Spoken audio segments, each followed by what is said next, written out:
আসসালামু আলাইকুম আমার আপুরা ভাইরা সবাই কেমন আছেন? আলহামদুলিল্লাহ সবাই অনেক ভালো আছেন।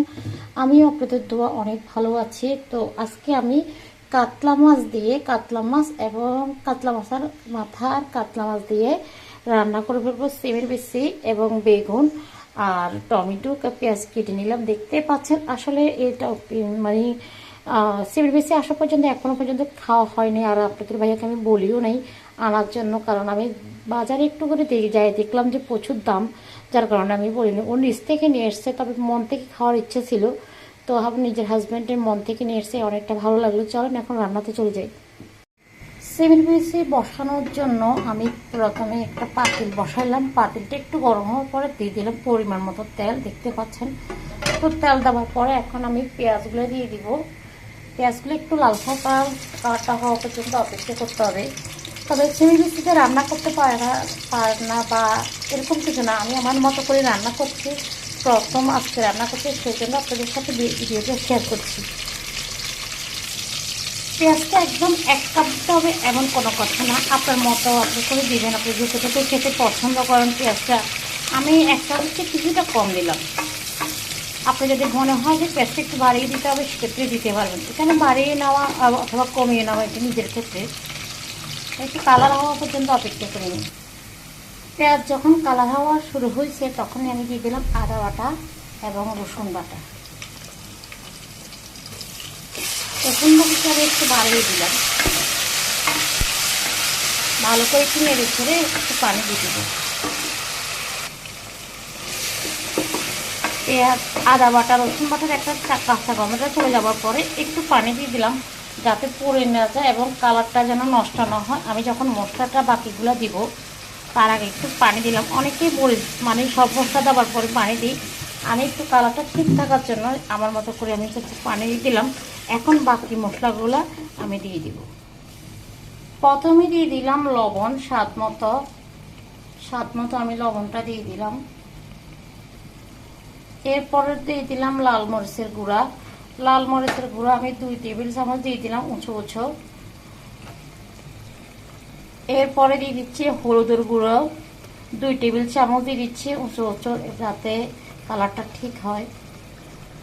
এরপরে দিয়ে দিচ্ছি ধনিয়া জিরার গুঁড়া 1.5 টেবিল চামচ দিয়ে ভালো করে নেড়ে ছেড়ে কিছুক্ষণ মশলাটা আমি খুব ভালো করে কষাবো।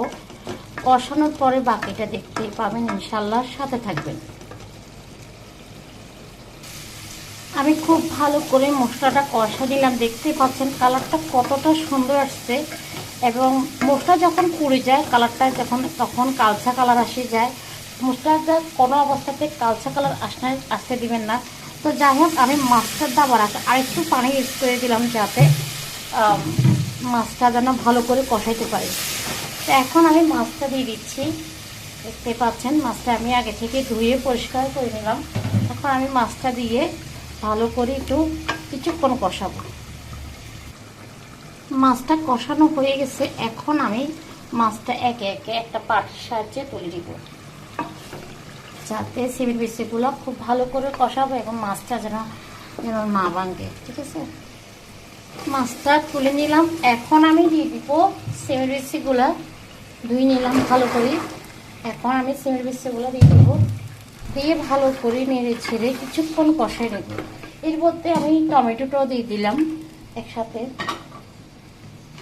কিছুক্ষণ কষাই নেব। আমি খুব ভালো করে সিমের বিচি এবং টমেটো খুবই ভালো করে কষাই নিলাম। এরপরে আমি দিয়ে দিচ্ছি এখন বেগুনগুলো দিয়ে আর একটু ভালো করে নেড়ে ছেড়ে পানি দিয়ে দেব। বেগুনটাগুলো দিয়ে ভালো করে নেড়ে ছেড়ে কিছুক্ষণ কষা দিলাম। এরপর এখন আমি দিয়ে দিচ্ছি পানিগুলো একটু বাড়িয়ে দিলাম, কারণ এটা যখন রান্না হয়ে যাবে তখন এটা সিমের বেশি একটু পানি টানবে, সেজন্য। আর এদিকে আমি মাছ দিব। তো মাছ সহকার এবং মাথাগুলো এগুলো কষাই নিলাম আগে থেকে, দেখতেই পাইলেন। এখন দিয়ে দিলাম ভালো করে দিয়ে কিছুক্ষণ রান্না করে ধনিয়া পাতা দিয়ে নামিয়ে বলবো। কেমন হবে অবশ্যই কমেন্টের মধ্যে জানাবেন। যারা ইউটিউব থেকে দেখবেন আমাকে প্লিজ একটু সাবস্ক্রাইব করবেন, পাশে থাকা বেল আইকনটা বাজিয়ে দিবেন, আমার পাশে থাকবেন, একটু সাপোর্ট করবেন। ফেসবুক থেকে দেখলে ফলো দিবেন প্লিজ, নিত্য নতুন রান্না এবং ভিডিও দেখতে পাবেন। এতক্ষণ আমার ভিডিওটা দেখার জন্য অসংখ্য অসংখ্য ধন্যবাদ। সবাই ভালো থাকবেন। আজকের মতো বিদায় নিলাম। আল্লাহ হাফেজ।